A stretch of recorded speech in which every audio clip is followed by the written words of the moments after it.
Hey, what's up guys? It's March 29th, 2014, and I got some stuff. I have some stuff to show off, pretty much what I've recently just purchased or obtained and through trades and other deals.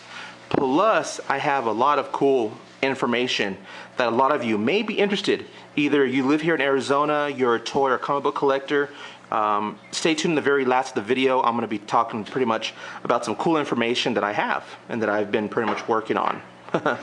So anyways, like I said, a lot of you already know that I sold off pretty much a majority of my collection, my comic book collection.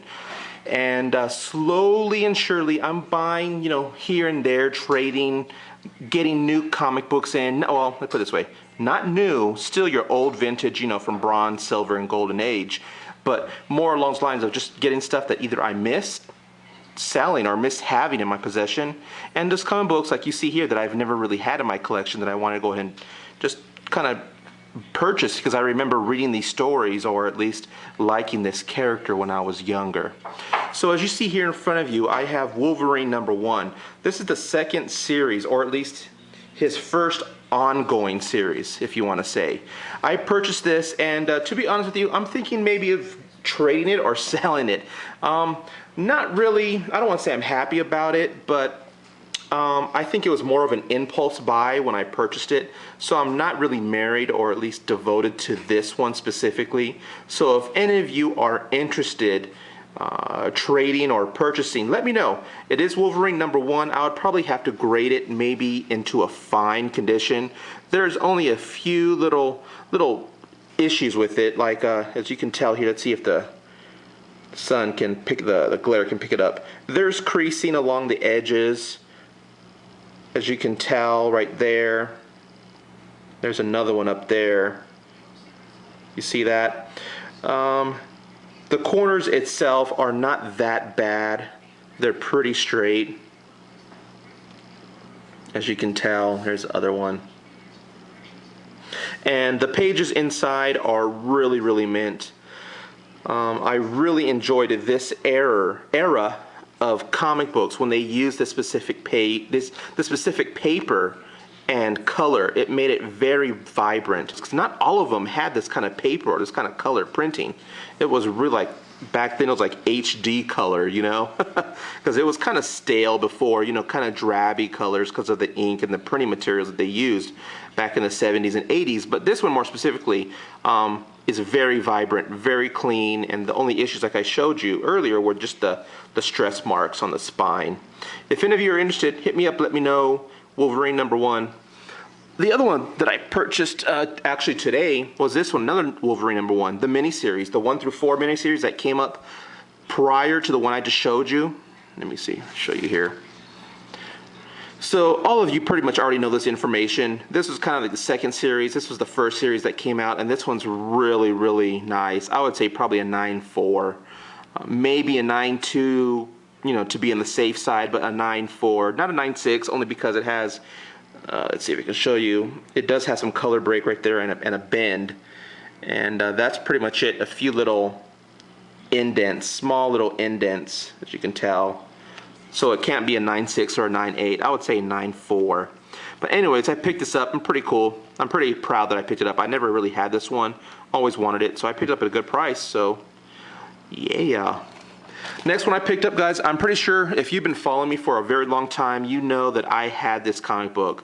I spoke about it, and actually it was, I labeled it as one of my favorite comic book covers in my collection at that time. I think I listed about 1 through 10, and this was on one of them. It's a really nice Jack Kirby cover. I really enjoy the fact that, how Captain America and Daredevil, they faced off for a few pages.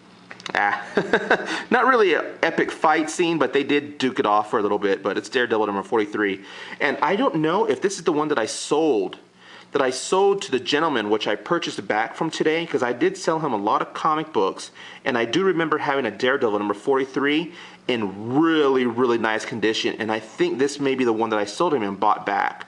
I bought this, I believe, for under 30 bucks, so it's around the nice price range, and I just really enjoyed this cover. Stan Lee's coming back into town, by the way, and I'll be talking about that later for our next Comic-Con. So I think maybe this is one of them that I'm going to have signed, Stan Lee's signed right here. I'm not going to have it graded from CGC, only because I'm probably going to save CGC for a few other videos and just a few comic books because they're getting so expensive now. They keep raising their freaking prices. But anyways, yeah, really nice cover. Daredevil number 43. Alright guys, so those are the comic books that I got. Well, I take it back. I have a mini comic book that I purchased. I don't know if you guys can see it, but it is related towards He-Man. In a past video I did of this He-Man character, oops, put it in frame, this He-Man character here, Mechaneck. He was not bagged or at least prepped for storage. Because a lot of you, if you watched my previous video, I like to put my figures in bags, kind of to store them, to keep them away from the elements. Dust, dirt, oil on your fingers. It starts to play a toll on the paint, especially the plastics. So I love to keep them in plastic, or at least polypropylene or mylar type bags. This is a perfect example. I did not have his comic book or his mini comic book at the time, so he was pretty much just left out, left open until I bought it today. I knew I shouldn't have bagged him up, but this one pretty much is his original, no, his supposedly original comic book that is supposed to come with him when you purchased Mechaneck. Now why I say supposedly, because he didn't, when I purchased him in the first place from eBay, he didn't come with a comic book. But I found it at my local marketplace, my collector's marketplace, and so I bought it. So now it's kind of a, you can consider this as 100% complete, and I like it. I enjoy it. He was one of my favorite characters because, like I said in my other video, I loved toys. I loved vintage toys that actually had a hidden character trait or at least mechanism. Meaning, if you squeeze the legs together, their arms would move or their head would move. This one specifically, if you twist the waist, his head raises. I really love those type of toys. Those are really cool. Kind of reminds me of a Transformer-ish type of a toy. So yeah, original vintage He-Man Mechaneck. Now I also did a previous video, guys. I'll put links to my other videos if you guys are interested or want to take a look at it. But I made a purchase before, and this is my second G.I. Joe Thunder Machine. The video that I did before talked about that I purchased it, came with the box, and came with, I believe, the figure and the instruction. No, it didn't come with the blueprints. So it came with a few things, but I was really happy about it because of the condition, the Thunder Machine.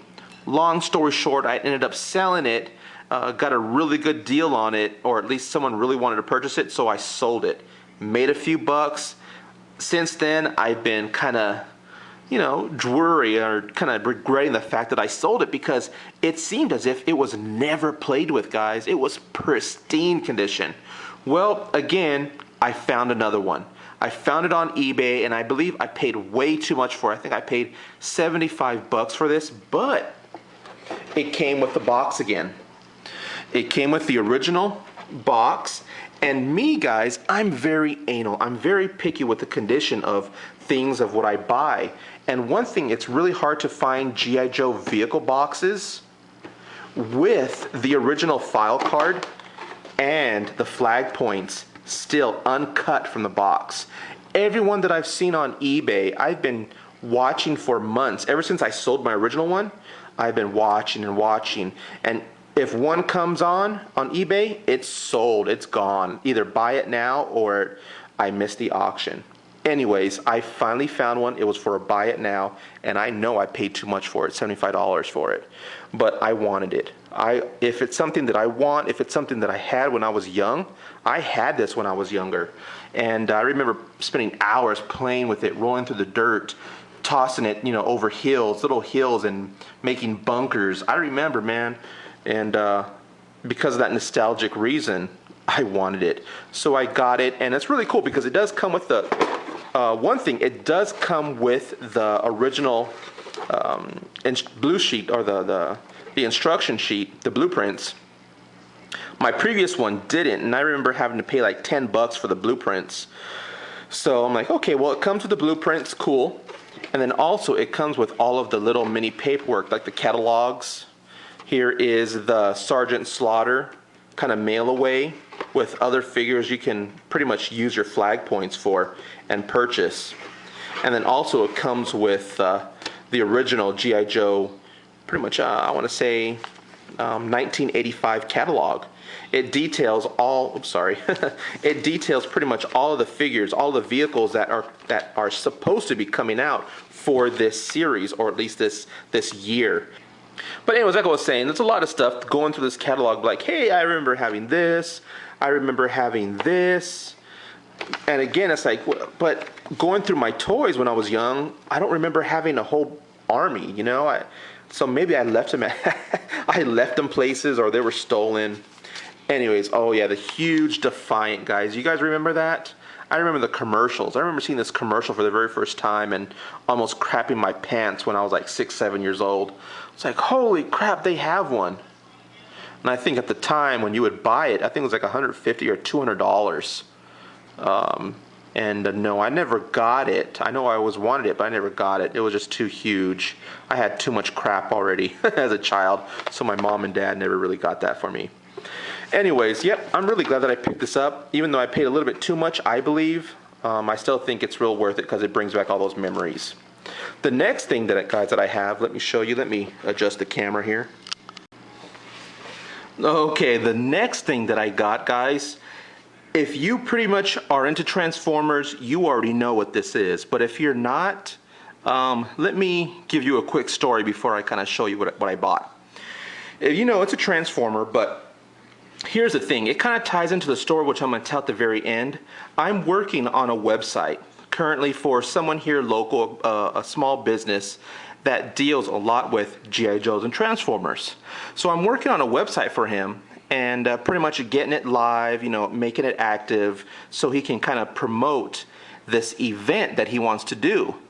In the meantime, you know, we worked out a kind of a compromise where pretty much, you know, I would do this I would build a web page in order for a trade, you know, something that he has there in the store. And this is pretty much what he traded me as for payment, which I'm totally happy about, in order for me to, you know, do the work, get his web page built and up and running on the internet. So what it is it's the original Generation 1 Scorponok. Now this, guys, is huge. I remember having this maybe about 10 to 12 years ago, and it's really nice. I'm really happy with it. I'm the kind of person that really digs Transformers, robots, and anything along with this type of size of a toy really, you know, sparks the interest in me. It is 100% complete. It does have all of the little guns, all the accessories and so forth, and especially the hard to find Lord Zarak. It is a headmaster, which the head comes off, right? And I'm pretty sure all you Transformer buffs already know. And it's another little Transformer guy inside, which is pretty cool. So I'm really glad that I have this, guys. Like I mentioned, it's 100% complete. It is a Decepticon. I believe this is maybe a 1988, 89 Transformer. And it does resemble, when it goes, it actually has 3 transformations. There's the robot, of course, like you see here. It transforms into a base, and then it transforms into a scorpion-like robot. Okay, the only thing that I'm probably looking for, I don't know if you Transformer buffs will know, but I'm thinking about, I've seen on eBay this chest plate. There's 2 on eBay where pretty much someone already took the chest plate off or took this apart, and I can purchase this chest plate separately because I don't, again, it's the anal part in me. I would like to have this a little bit nicer. You know, the orange paint is chipping off, the sticker is a little scratched, and the ones that I've seen on eBay are really nice. However, I don't know if it's possible to take off without breaking these. If any of you guys know that are watching this, let me know, hit me up, because I'm very interested in how I can take that off and replace that. Now guys, before I make this video, again, I'm trying to not make these videos so long. I know I talk and talk and talk. I can talk for hours about this stuff. I do want to give off some information. So let me do this. Let me set this down. Here in Arizona, we are having a Phoenix comic book convention. It's called Phoenix Comic Con. Now I know I've done videos, I've talked about it in the past in my previous videos, but this year is going to be huge. I mean, I would have to say one of the biggest ones. Normally, I would say, I mean, don't take me wrong, every year before this year has been big. I mean, thousands of people end up going. Last year was the first time I've ever seen it really packed. Going downstairs, there were huge lines. The first time I've ever seen that. So I'm getting prepped for that. Anyways, people that are actually attending this comic book convention, meaning artists and writers, are huge. Like, for example, Stan Lee, he's coming back. It's his second or third time coming back in Arizona. So I'm going to take full advantage of that because we all know he's getting up there. And who knows, Arizona. We all know Arizona. It's hot in summer. The comic book convention is in summer. It's in June. So who knows? He may come in June and be like, damn, it's too hot here. I don't want to come back ever again. Who knows? So I'm making this my very last attempt to get everything signed. One thing I know I spoke about a lot in my past videos, I lost the picture of me, Stan Lee, and my daughter. But what I'm really psyched about is a few other artists as well as writers coming in.